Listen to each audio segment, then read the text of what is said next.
Hello दोस्तों, स्वागत है आपका हमारी साइकोलॉजी क्लासेस में। तो आज हम आपको बताने जा रहे हैं एग्जाम पेपर के बारे में, जो कि हमें 3rd सेमेस्टर का है, क्लिनिकल साइकोलॉजी का। ठीक है, एग्जाम पेपर साइकोलॉजी का है। ठीक है ना।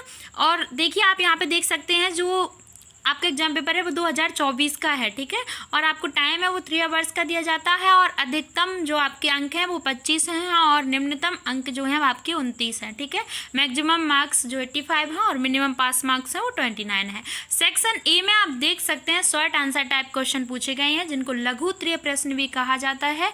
और यहाँ पे देखिए, आपका जो 5 अंक का एक प्रश्न है, लघु उत्तरीय प्रश्न जो है 5 अंक का एक प्रश्न है, और आपको 5 प्रश्नों के उत्तर देना है, तो आपके जो है 25 अंक हो गए। ठीक है, यूनिट फर्स्ट से आप देखते हैं क्वेश्चन पूछा गया है, मनोगत्यात्मक प्रतिरूप मॉडल को समझाइए, एक्सप्लेन साइकोडायनेमिक मॉडल। ठीक है, अथवा में इन्होंने पूछा है एक्सप्लेन बिहेवियरल मॉडल, व्यवहारात्मक मॉडल को समझाइए। अब आप आते हैं यूनिट सेकेंड पर। यूनिट सेकेंड से आप देख सकते हैं write symptoms of psychiatric patient, मनोचिकित्सकीय रोगी के लक्षण लिखिए। अथवा में आप देख सकते हैं, अथवा में पूछा गया है मनोचिकित्सकीय साक्षात्कार विधि को समझाइए। ठीक है, अब आप आते हैं यूनिट थर्ड पे। यूनिट थर्ड से आप देख सकते हैं, यूनिट थर्ड से क्वेश्चन पूछा गया है रोशा विधि को समझाइए। ठीक है, रोशार्क विधि को समझाइए। तो यहाँ पे जो ये हिंदी में नाम पूरा नहीं लिखा हुआ है। ठीक है, तो यहाँ पे देखो, यहाँ पे रोशार्क टेक्निक की बात हो रही है। तो यहाँ पे आप नेक्स्ट क्वेश्चन देख सकते हैं, अथवा में कौन सा पूछा गया है। नेक्स्ट क्वेश्चन जो है आपका प्रक्षेपी विधि को समझाइए। ठीक है ना, एक्सप्लेन प्रोजेक्टिव टेक्निक। अब यहाँ पे देखो, इन्होंने अथवा में दोनों में विधि ही पूछी हैं। ठीक है, अब यूनिट फोर्थ में आप देखते हैं, यूनिट 4 से क्वेश्चन पूछा गया है, नैदानिक साक्षात्कार की उपयोगिता बताइए, explain the use of clinical interview.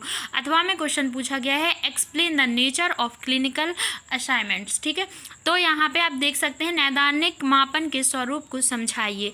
यहाँ पे यूनिट 5 से आप देख सकते हैं क्वेश्चन जो है, मनोविश्लेषणात्मक मनोचिकित्सा को समझाइए, एक्सप्लेन साइको एनालिटिक साइकोथेरेपी।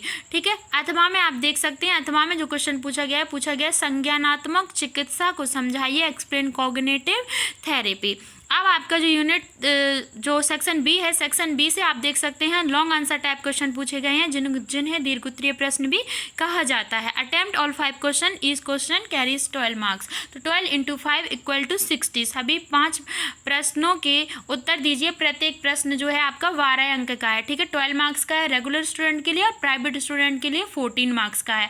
और जो आपके शॉर्ट आंसर टाइप क्वेश्चन था वो रेगुलर स्टूडेंट के लिए 5 मार्क्स का था, और प्राइवेट स्टूडेंट के लिए 6 मार्क्स का था। अब ऐसा इसलिए है क्योंकि जो प्राइवेट स्टूडेंट हैं उनकी इंटरनल असाइनमेंट नहीं करवाई जाती है, इसलिए उनका जो एग्जाम पेपर है वो 100 मार्क्स का होता है, और जो प्राइवेट स्टूडेंट रेगुलर स्टूडेंट होते हैं उनका एग्जाम पेपर 85 मार्क्स का होता है, क्योंकि उनके जो 15 मार्क्स का जो है आप इंटरनल असाइनमेंट करवाया जाता है। तो आपका 85 + 15 = 100 मार्क्स। ठीक है, तो यहाँ पे आप देख सकते हैं यूनिट फर्स्ट से क्वेश्चन पूछा गया है, जिन्हें दीर्घोत्तरीय प्रश्न है। ये दीर्घोत्तरीय प्रश्न कहा जाता है, लॉन्ग आंसर टाइप क्वेश्चन है। ठीक है, तो नैदानिक मनोविज्ञान की ऐतिहासिक परिप्रेक्ष्य को समझाइए, explain historical perspective of clinical psychology. अब यहाँ पे जो अथवा में क्वेश्चन पूछा गया है, वो पूछा गया है अंतः व्यक्तिक मॉडल को समझाइए, एक्सप्लेन इंटरपर्सनल मॉडल। ठीक है, तो यहाँ पे जो यहाँ पे जो क्वेश्चन है अथवा में पूछा गया है, और यहाँ पे यूनिट सेकेंड से क्वेश्चन देख सकते हैं। यूनिट सेकेंड से भी क्वेश्चन पूछा गया है। यूनिट सेकेंड से क्वेश्चन पूछा गया है, मनोचिकित्सकीय रोगी के पूर्व इतिहास को क्यों जानना चाहिए। ठीक है, why should know previous history of psychiatric patient. अब अथवा में आप देख सकते हैं, अथवा में क्या क्वेश्चन पूछा गया है। अथवा में क्वेश्चन पूछा गया है, मनोचिकित्सकीय रोगी का परीक्षण पर संक्षिप्त टिप्पणी लिखिए। ठीक है ना, तो यहाँ पे यह है, write a short note on the examination of a psychiatric patient.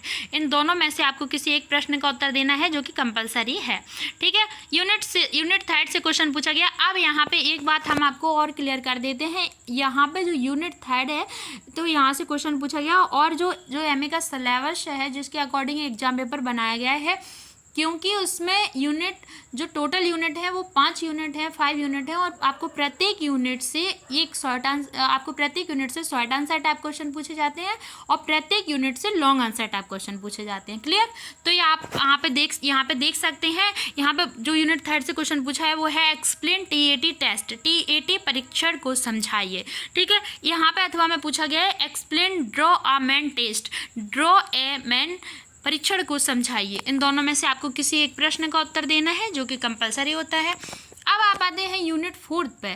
तो यूनिट 4 में क्वेश्चन देखिए, यूनिट 4 में क्वेश्चन है व्यक्तिव्रत अध्ययन विधि को समझाइए, एक्सप्लेन केस स्टडी मेथड। ठीक है, अथवा में आप देख सकते हैं, अथवा में क्वेश्चन पूछा गया है explain collection and communication of patient information, रोगी की सूचनाओं की एकत्रीकरण तथा संप्रेषण को समझाइए। ठीक है, अब आता है आपका यूनिट 5। यूनिट 5 से आप देख सकते हैं कार्ल रोजर्स की व्यक्ति केंद्रित चिकित्सा को समझाइए, explain Carl Rogers client centred therapy. अथवा में आप देख सकते हैं, अथवा में क्वेश्चन पूछा गया है असंवेदीकरण क्या है। तो यहाँ पे क्या है, इन दोनों प्रश्नों में से किसी एक प्रश्न का उत्तर देना है जो कि कंपलसरी है। और यहाँ पे हम आपको एक बात और क्लियर कर देते हैं कि यहाँ पे जो ये क्वेश्चन है वो यूनिट 5 से पूछा गया है और ये यूनिट 5 से क्वेश्चन पूछा है एग्जाम पेपर का, ये लास्ट क्वेश्चन था। ठीक है ना, तो यहाँ पे मैंने आपको सभी क्वेश्चन जो है वो रीड करके बताए हैं और आपको ये भी बताया है कि देखो शॉर्ट आंसर टाइप क्वेश्चन है वो कितने मार्क्स के आते हैं और आपके लॉन्ग आंसर टाइप क्वेश्चन है वो कितने मार्क्स के आते हैं। ठीक है ना, क्लियर? तो आशा करते हैं आप सभी को वीडियो अच्छा लगा होगा और आप वीडियो को लाइक करें, चैनल को सब्सक्राइब करें, वीडियो को शेयर करना बिल्कुल ना भूलें और बेल आइकन को प्रेस जरूर करें जिससे कि हमारा अगला वीडियो आप तक पहुंच सके। थैंक यू सो मच, मिलते हैं नेक्स्ट वीडियो में।